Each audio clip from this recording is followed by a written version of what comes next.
केआरके ने कुछ दिनों पहले गोविंदा को लेकर एक ट्वीट किया था और उस ट्वीट में बताया था कि कैसे गोविंदा ने सपोर्ट दिखाया है और केआरके ने उसमें प्रॉमिस भी किया कि मैं आपको कभी भी नीचा नहीं दिखाऊंगा। क्या वाकई में गोविंदा ने केआरके को सपोर्ट किया है? क्या इस ट्वीट में जिस गोविंदा की बात केआरके ने की है वो गोविंदा सुपरस्टार गोविंदा ही है? इसकी सच्चाई अब सामने आ चुकी है। इनफैक्ट केआरके के इस ट्वीट पर खुद गोविंदा ने रिएक्ट किया है और उन्होंने बताया है कि आखिर किस तरह का सपोर्ट उन्होंने केआरके को दिखाया या नहीं दिखाया।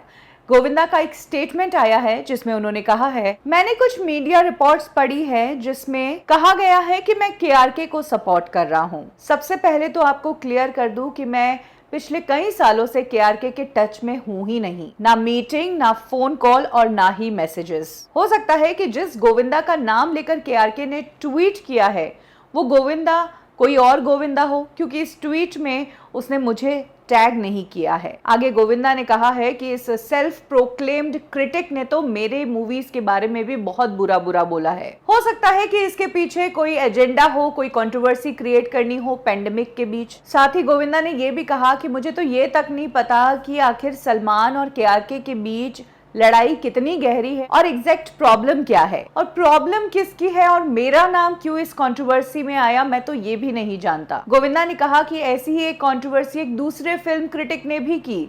कोमल नहाटा नाम का ये फिल्म क्रिटिक, जिसने कार्तिक आर्यन को जब फिल्मों से ड्रैग किया गया, फिल्मों से निकाला गया, तो उसमें उसने मेरा नाम ले लिया। इन दोनों ही क्रिटिक्स के ये जो स्टेटमेंट्स हैं ये किसी एजेंडा के तहत दिए गए हैं। पेंडेमिक के बीच इनको कंट्रोवर्सीज खड़ी करनी है, इनको खबरों में रहना है, इसीलिए इस तरीके से मेरे नाम का इस्तेमाल हुआ है। आपको बता दें कि ये बात वहां से शुरू हुई जब सलमान खान ने केआरके पर डिफेमेशन केस किया और केआरके ने ट्वीट करके बताया कि इंडस्ट्री से तकरीबन 20 कॉल्स आ गए और सब ने कहा कि हम आपको सपोर्ट कर रहे हैं।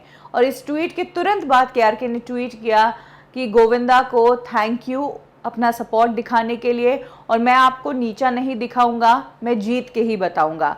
इस तरह से केआरके ने ये ट्वीट किया था। हालांकि इसमें गोविंदा को टैग नहीं किया था, लेकिन जब बात इंडस्ट्री की हो रही है, सलमान खान का इशू है और गोविंदा का नाम लेना, तो फिर जाहिर सी बात है लोग सुपरस्टार गोविंदा को ही समझेंगे, जो कि समझा भी गया। फाइनली गोविंदा को ही सामने आकर क्लियर करना पड़ा कि मेरा नाम सिर्फ और सिर्फ इन दोनों ने एक एजेंडे के तहत और एक कंट्रोवर्सी क्रिएट करने के लिए इस्तेमाल किया है।